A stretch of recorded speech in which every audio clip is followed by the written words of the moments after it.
Hey guys, Oskar from Gorpimate here, and in this video we're going to reward the best straight arm bodyweight exercise there is to build strength and muscle in your lats. Straight arm pulls.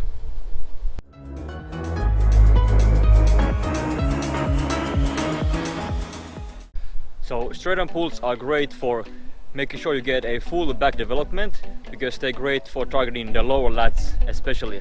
And lower lats can be very difficult to target otherwise, but with straight arm pulls you're definitely able to target specifically the lower lats. So for full back development, make sure you incorporate some kind of straight movement, and in this case we're gonna use the straight arm pulls with a bodyweight exercise.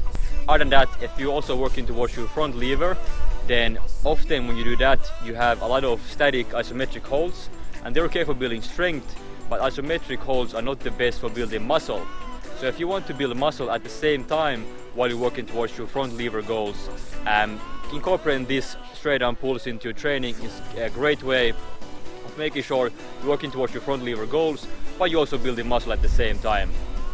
And because straight arm pulls target primarily just the lats by isolating them, they're also great for incorporating in your training if you want to improve your chin-up or your pull-up performance.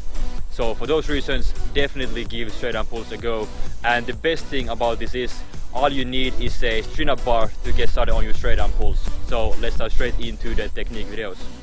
Alright, so the easiest level for straight arm pulls is going to be to perform them in a tuck position, and you're also going to be performing a jump to assist with your legs so that you can pull your feet all the way up to the bar. Now if you're completely new to this, you're going to need to jump quite a lot initially, but over time when you get stronger you're gonna notice that you can rely less on jump and more on the upper body. And a really key important thing to keep in mind here is to always keep your arms straight and your elbows locked. So it's a straight arm pulling movement, so arms straight, elbows locked at all times.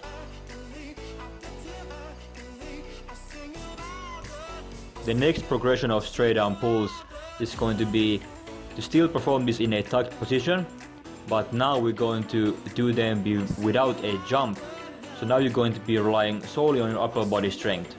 So still the same technique points apply, your arms stay completely straight, elbows locked, and you're pulling now fully with your upper body while still keep your knees tightly tucked into your chest.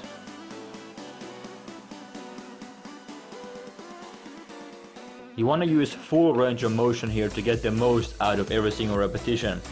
So make sure you really hang with your head in between your arms at the bottom position, and when you pull yourself up, pull yourself all the way through so that your feet are slightly touching the bar, and have a short squeeze at the top to really feel those lats contracting properly.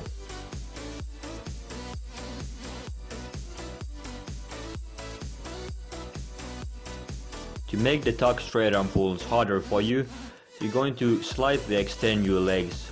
So you're going to straighten out your legs just a little bit, and you will notice that just this little adjustment is going to make it a lot more difficult for you. And the straighter your legs are, the harder it will be to perform these repetitions.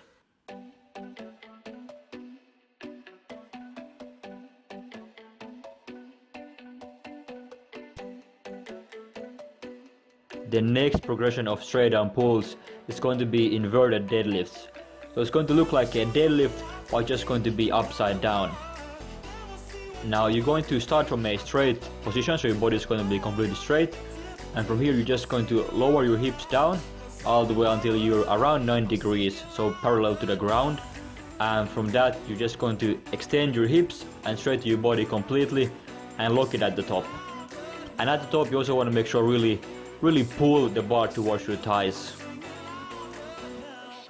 And at the very top position of the inverted deadlift, really focus on squeezing your glutes. So really lock your glutes in while you're completely straight at the top of the inverted deadlift. With inverted deadlifts, as with any exercise, you ideally want to use full range of motion, so a very large range of motion. But in the beginning it's going to be very challenging because this is a difficult exercise to perform. So you can also perform this with partial range of motion, so just go as slow as you can while still being able to pull yourself up. So don't worry about getting full range of motion if you're completely new to this. Now some people, when they do straight arm pulls, they might feel a dislocating feeling in their shoulders. So if that's the case for you, really focus on bending the bar. So you probably heard it in terms of bench pressing. You want to focus on bending the bar like this. Same thing when you do front lever pulls. So you hang right underneath the bar, focus on bending the bar and then pulling it down or pulling your body up. The second thing you can do outside of your training sessions is to make sure you really stretch your pecs. So it might be because your internal rotators are too tight, and that's also why you might get that dislocating feeling. So to recap, focus on bending the bar, and number 2, really stretch out your pecs, ideally not before your training. So keep the stretching to in between training sessions. And that's it for straight arm pulls, guys. Make sure you go and try this out if you want to build some really strong and muscular lats. That's it for this video, guys. Thank you for watching. Make sure you go and subscribe to the channel for more bodyweight training tips in the future, and I will see you in the next video. Thank you for watching and happy training, guys.